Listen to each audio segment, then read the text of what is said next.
Vamos lá, galera. Ângulos inscritos e arcos interceptados numa circunferência. Presta atenção, nós temos que notar a diferença entre o ângulo central. O ângulo central aqui, ó, é AOC ou COA. É esta parte aqui. O ângulo inscrito é quando o ponto está em cima da circunferência, ó.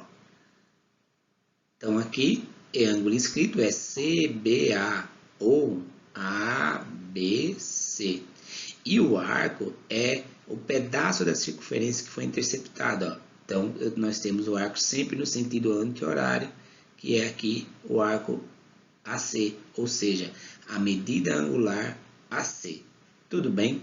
A gente tem que saber diferenciar essas três coisas, porque agora nós vamos trabalhar com um caso especial de ângulo inscrito, ok? Vamos lá.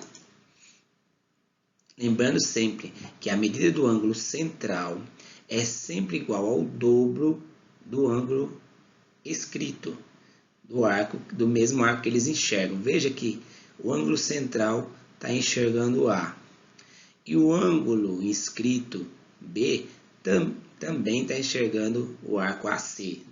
O central enxerga AC e o ângulo inscrito B também enxerga AC. Então, este ângulo aqui é o dobro desse ângulo aqui.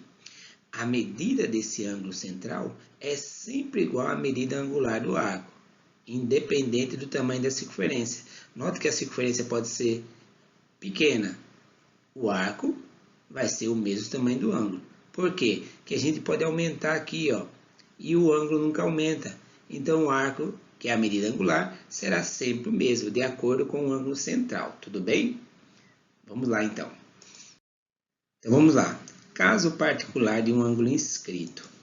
Dizemos que uma reta e uma circunferência são tangentes quando possui apenas um ponto em comum. Então, note, uma reta T pode ser uma reta, uma semi-reta ou um segmento de reta, não tem problema. Sempre que passar apenas por um ponto da circunferência, nesse caso aqui é o ponto T, ela vai ser chamada de tangente, ok? Então, imagine que este aqui vai ser chamado meu ponto de tangência. Então, se O é o centro da circunferência e T for o ponto de tangência, então o raio OT é perpendicular à reta, ou seja, forma um ângulo de 90 graus. Escolha qualquer ponto. Se você passar por esse ponto uma reta, uma semi-reta ou um segmento de reta, se eu traçar o raio até esse ponto, será sempre um ângulo de 90 graus. Gente, isso é de extrema importância, você tem que aprender isso. Porque lembre-se, quando a gente tem um ângulo de 90 graus, nós temos várias situações a ser feita com ele, porque nós conhecemos várias, entre elas o Teorema de Pitágoras, por exemplo. Figura 2, dá uma olhadinha aí, ó. Nesse caso eu estou usando uma semi-reta, começa por A e passa por B.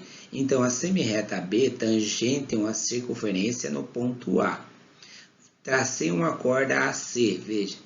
Lembre-se que qualquer segmento de reta que passar dentro da circunferência e for até o outro lado é chamado de corda. Se ela passar pelo centro, ela é chamada de diâmetro, é uma corda especial. Toda vez que isso acontecer, a medida do ângulo inscrito à circunferência intercepta o arco CA ou AC. Ó, veja. Note aqui o ângulo CAB ou BAC está enxergando este arco AC aqui, ó. Veja, ele está enxergando esse arco AC. Então, ele vai seguir a mesma regra. Este arco AC é igual ao ângulo central. Então, esse ângulo inscrito aqui é a metade do arco AC, que também é a metade do ângulo central. Tudo bem? Deu para entender? Então, eu posso falar que a medida angular AC é o dobro, ou seja, é 2 vezes o ângulo inscrito que enxerga ele. Tudo bem? Vamos tentar praticar isso na apostila E as questões de hoje são muito fáceis. É só você fazer com calma e conferir se deu certo.